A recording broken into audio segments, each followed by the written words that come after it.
Alright, welcome to section 2.1, linear equations in two variables. Alright, so here's a question. What is the difference between the two equations, x plus 3 equals 5 and 3x plus y equals 6? So what are some of the differences between these equations? Well, we do know they have different numbers, right? But their big difference, is what we're looking at in this section, is, notice in the first equation we have one variable, right? It is an equation because we have the equal sign, but there's just one variable, only the x. That was when we were working with a linear equation in one variable. Now, we're working in equations like this, where we have two variables, an x and a y, for example, but it's still an equation. Alright, so the main difference is there are two variables.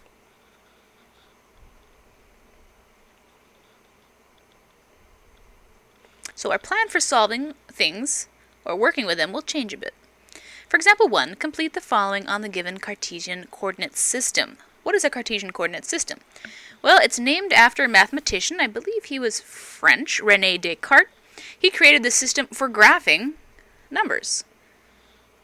Okay, just like if you were looking at a tile floor or something and you're trying to figure out where a person was standing, you can figure out how they're standing by counting over the number of tiles or something, for example. One thing to note for a Cartesian coordinate system, the values along here are our y values, and the values along the horizontal are our x values. Okay, so bear that in mind as we move along. Also, one other very important thing to note is the number in the middle, right here, 0, 0, is always where you start when you're plotting points. That is called the origin or the beginning of all of the values. Notice all these values here are the negatives, and here are the negatives. And then here and here are the positives for each of the x and y. More than likely you've already seen this, but that was just a brief reintroduction in case you haven't. If you need more of an explanation on this, please feel free to join an office hour. Okay. So let's see. We're told to plot the following points. We're given an x value and a y value, and then we're given some values.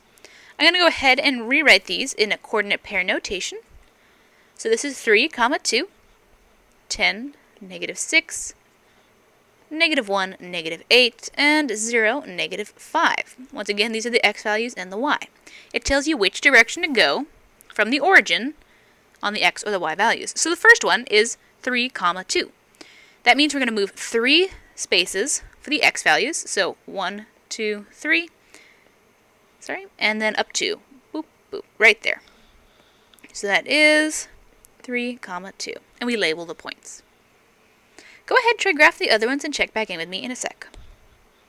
Okay, so the next one, 10 and negative 6. So we're going 10 for the x values. So 1, 2, 3, 4, 5, 6, 7, 8, 9, and 10. And then down 6. 1, 2, 3, 4, 5, 6. Negative 6. Alright, and there's our point, 10, negative 6. Let's do the next ones. Negative 1, negative 8. So negative 1, down 8. 1, 2, 3, 4, 5, 6, 7, and 8. And 0, 5. Let's see. Ooh, that means we don't move anywhere for x. So we'll stay here for x, but then we'll go down 5 for y. 1, 2, 3, 4, and 5. Alright, okay, so we plotted all of the points. Awesome. Step B, determine what quadrant each point is in. Well, what does quadrant mean? Well, if you'll notice, these two lines that we have for the x and the y, they split our graph up into what we will call 4 quadrants. We have this quadrant here, this quadrant here, this quadrant here, and this quadrant here. Okay, and what are they called? Well, this is quadrant 1, quadrant 2, quadrant 3, and quadrant 4. Why it goes in that order, I am not entirely certain, but it goes counterclockwise in this direction when you are counting. So we got to figure out which quadrant each one is in. I sort of messed up my board, but let's see. Let's start with the first one here. What quadrant is 3, 2 in? Well, that's quadrant 1.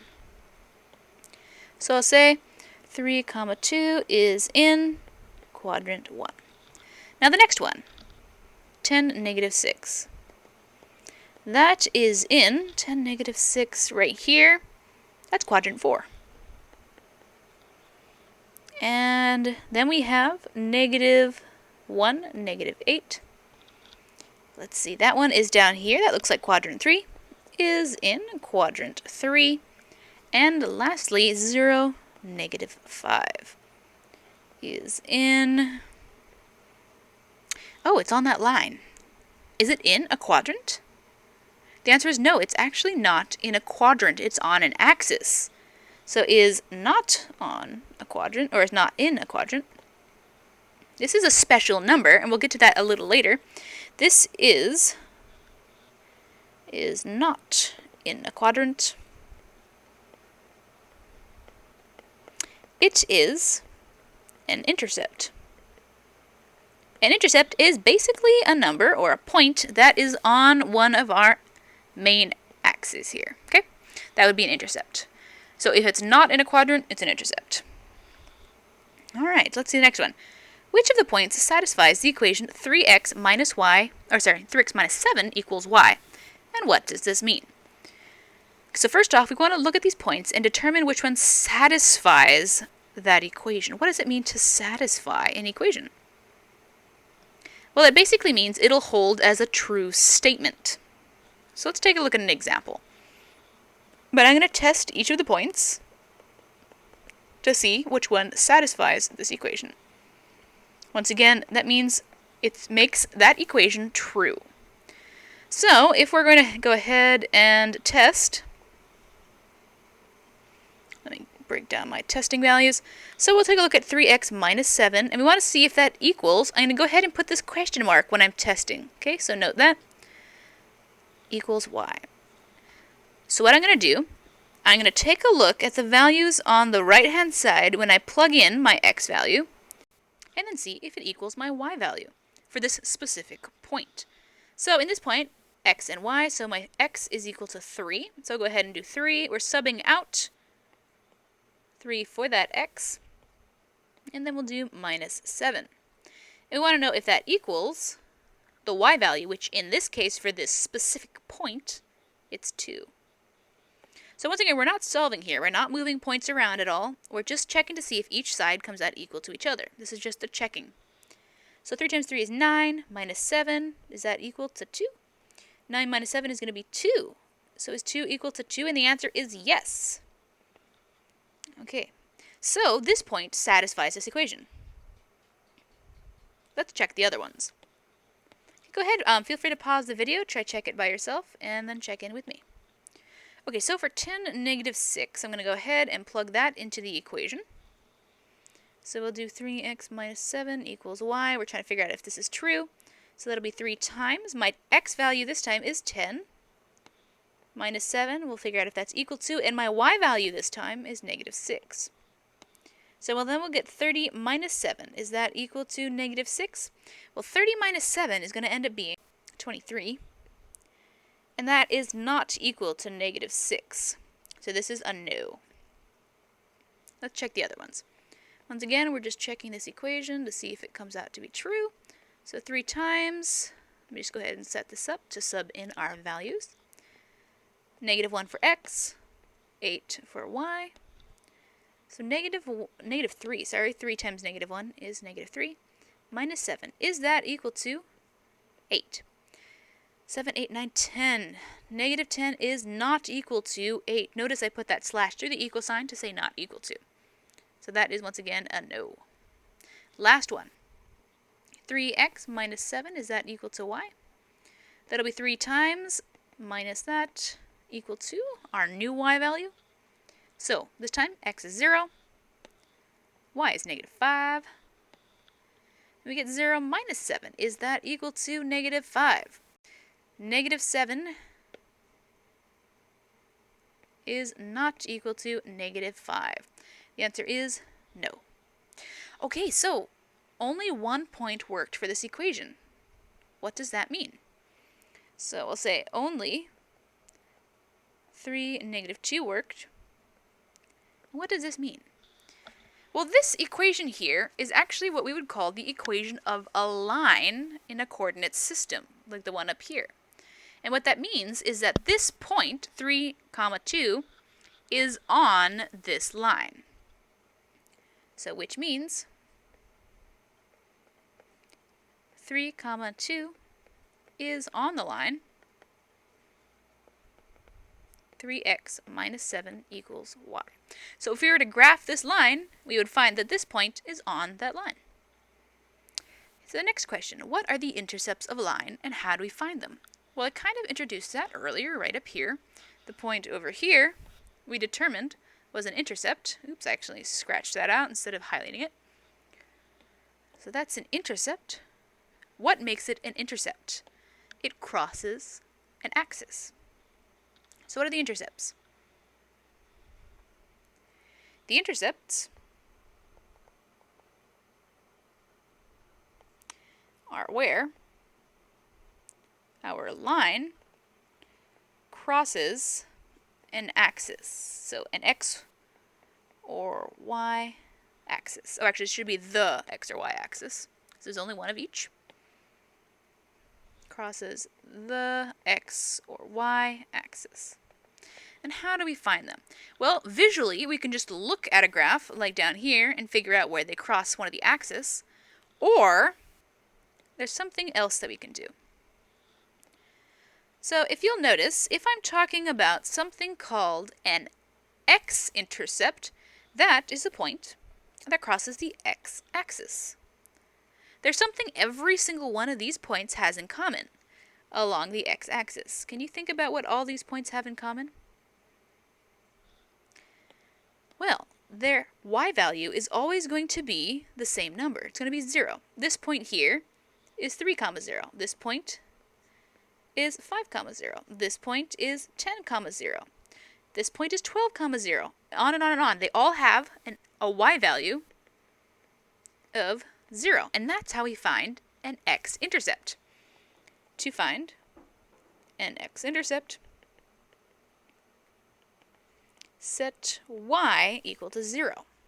The same concept goes for if I'm trying to find a y-intercept. If I want to find a y-intercept, I look at all of the values that are along the y-axis. All of these points, I might know what their y value is, I might not know what their y value is, but I do know the x value is always going to be 0. That point is 0, 9. That point here is going to be 0, 7. This point here is 0, 3, and so on. Okay, so to find a y-intercept, we set x to 0. Okay, a little odd because you're setting the other one to 0, but that's how you find it. So to find a y-intercept, set x equal to 0. And this is in an equation.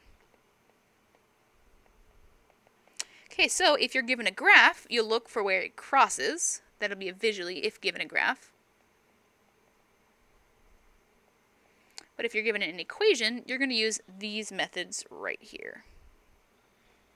Okay, so let's take a look at example 2. Find the intercepts of the blue and red line. State them in proper interval notation. Oh, that should not say interval notation, that should say proper intercept. Please change that. Proper intercept notation. Okay, one thing these lines should all have should be arrowheads, so please go ahead, draw in those arrowheads. All your lines that you graph should always have arrowheads. Okay, so we want to find the intercepts. For the red line, what intercepts do we have? Well, the red line, it goes along happily with life, and then boop, it crosses the x-axis there, and then goes along happily, and then boop, crosses the y-axis right there, and then goes on. So there are 2 intercepts. We have an x-intercept and a y-intercept. Now, the notation for these is important, and you will be graded on notation, so please be careful. For intercepts, you're going to write x, and then you can shorthand intercept, and it needs to be in point notation. This is my x-intercept, -2, 0. And my y-intercept, once again, shorthand it, is right there, 0, 6. And that is how you should write out your intervals, in that little point notation. If you just wrote -2, you would be missing some point value. Let's take a look at the next point, the blue line. Okay. So the blue line goes along and boop, crosses the y-axis right there at 0, 3. And then it goes along and then it boop, crosses the line right here at 12, 0. So we have our x-intercept of 0, 12, 0, I'm sorry, 12, 0, and our y-intercept of 0, negative 3. And there we have how you can visually find the intercepts when you're given a graph. But we're not always given a graph, sadly. So example 3, find the intercepts of 2x minus y equals 4. Answer in proper interval notation. Once again, that should not be interval, that should be intercept. I think my computer was auto-correcting something. Okay, so find the intercepts. Well, we're not given a graph, so I can't just visually find them. I'm only given an equation. How do I find them if I'm given an equation? Well, let's go back to what we learned earlier. To find an x-intercept, set y to 0. To find a y-intercept, set x to 0. Let's go ahead and use that concept here. Okay. So if you'll notice, though, real quick, for your x-intercepts, for both of these over here, notice the y's were 0. And notice for your y-intercepts, the x values were 0. That should always be the way it happens for intercepts. Now let's take a look at this. So we want to find x and y-intercept.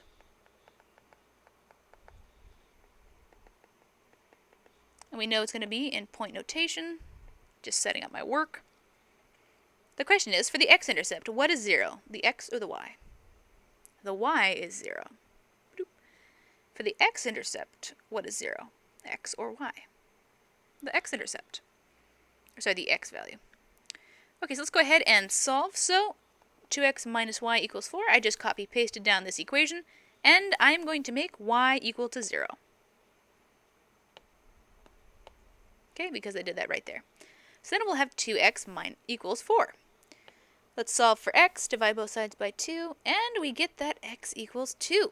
So my x-intercept is going to be 2, 0. When y is 0, x is 2. Alright, my y-intercept, once again, we're just going to copy-paste down our equation, and we'll test it this time by making our x value 0. So that'll be 2 times 0 minus y equals 4. 2 times 0 is 0, minus y equals 4. That'll be negative y equals 4. Y is not quite solved yet. Got to divide both sides by negative 1. And we get y equals negative 4. Boop, boop, boop. All right.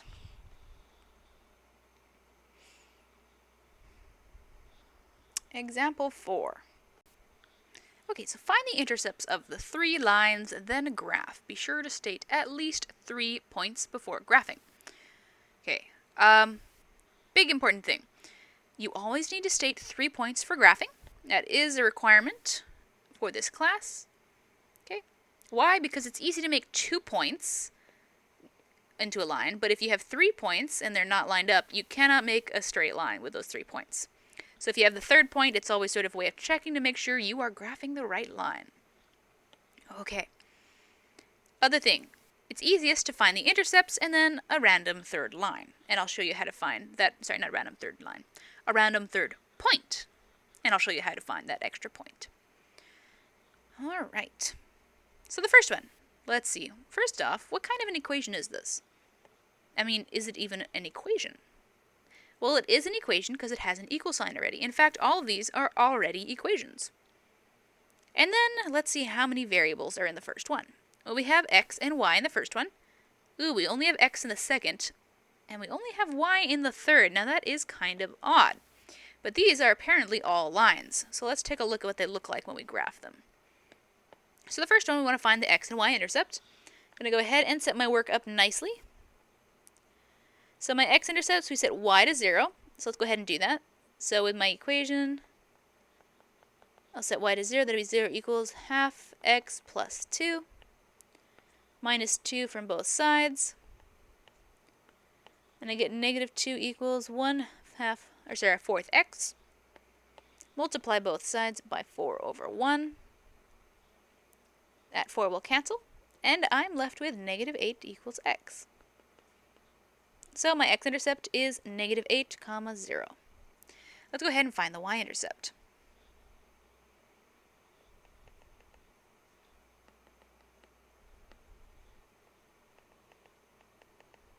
So x should be 0. Let me just go ahead and draw that line down there.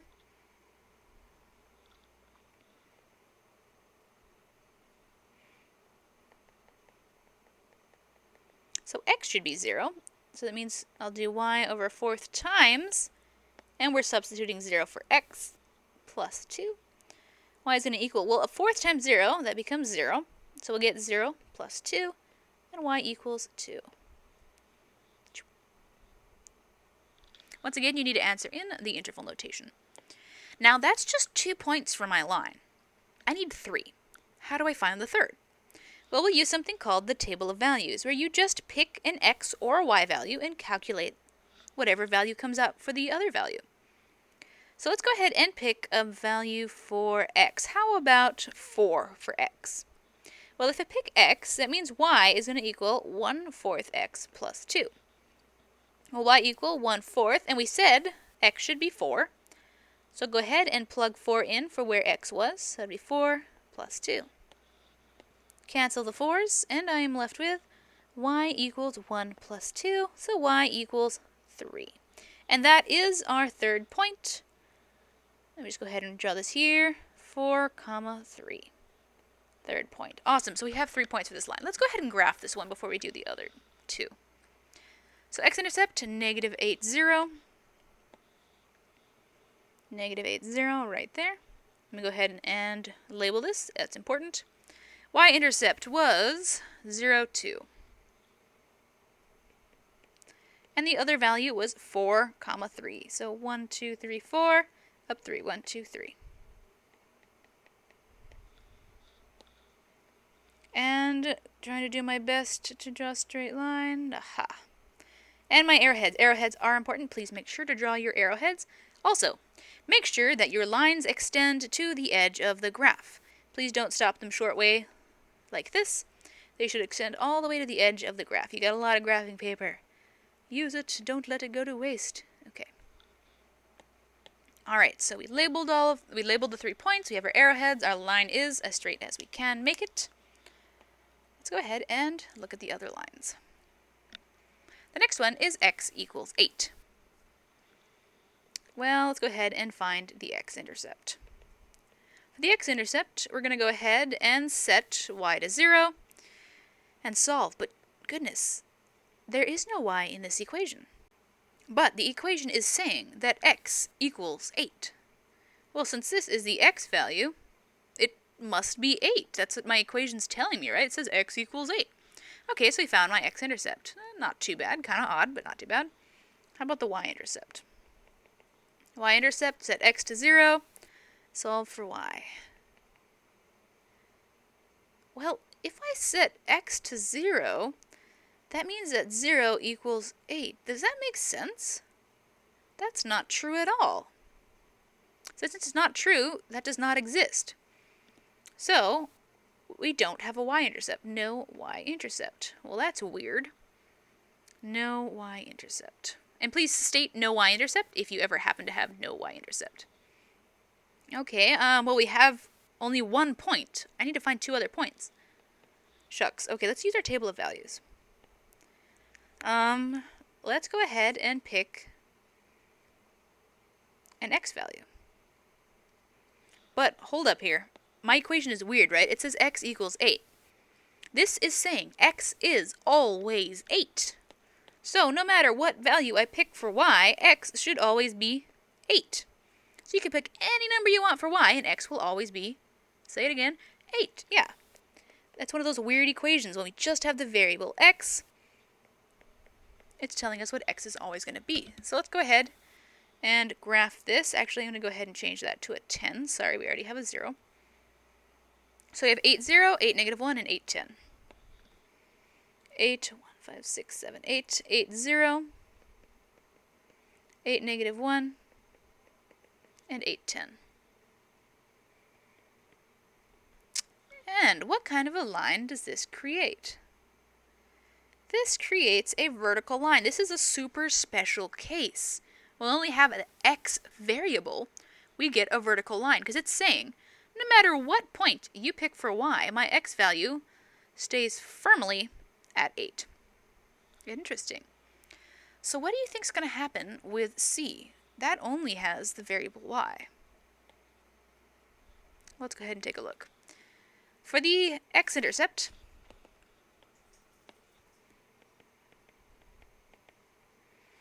we're going to go ahead and pick our y value of 0, plug it in, see if we get it. So 0 equals negative 5. Oh gosh, that doesn't make sense.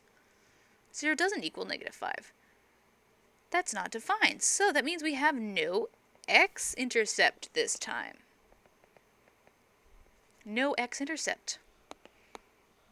Okay, well that's odd. So it's not a vertical line, because the vertical line had an x-intercept. It didn't have a y-intercept.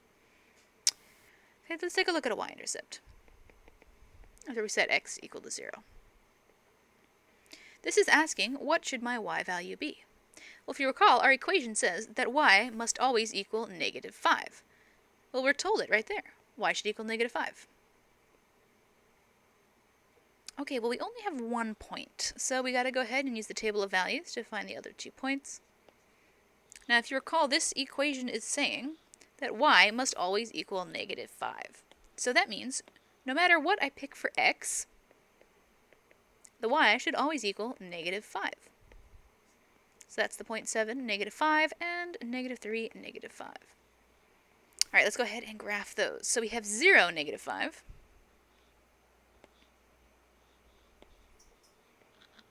0, negative 5. And then we had 7, negative 5. And lastly, we had negative 3, negative 5. And if I graph this line in and connect the dots, what kind of a line do I get? Well, if you made it straight, we get a horizontal line. So, if we only have y, we get a horizontal line. If we only have x, we have a vertical line. Interesting. Those are the special line cases. And then we have the other one, which has x and y in the equation, and that gives you a nice slanted line. And there are many options for those. All right, let's take a look at something called slope-intercept form for lines. All right, so what is the slope-intercept form? Well, all it is a way of writing our equation. So the basic generic form for slope-intercept is y equals mx plus b, where m and b are both numbers, and then the x and y are our variables. But m and b are certain special numbers. M is our slope. Notice it's the value next to the x, it doesn't include the x. So how you can remember that? Well, m is like mountain, and mountains have slopes, right? Okay, and then the b value here. This is our y-intercept. And how come that is so? Well, if you recall, for our y-intercepts, how do we find them? Well, we set x to 0. So if we make x 0, we'll get y equals m times 0 plus b. Anything times 0 is 0. So y would equal b. And that's why the b value is our y-intercept. Now the next thing we're going to learn is something called the midpoint. Well, it's kind of like the name. Midpoint is in between a point. So if you have 2 points, x1, comma, y1, and the other point, x sub 2, y sub 2, the midpoint, capital M, is going to be the averages between the x values and the y's. So it'll be x1 plus x2, and then you'll take the average, so you'll divide by 2. Then you'll take the 2 y coordinates, add those, and divide by 2. And that is how you'd find the midpoint between 2 values. We go ahead and highlight those. So we have our x2, y2, x and y1. Okay, so let's take a look at example 5. Does the blue line cross the red line at the midpoint between the red line's intercepts? give algebraic evidence. Okay, so let's go ahead real quick, give these guys their arrowheads, because those are important on our lines.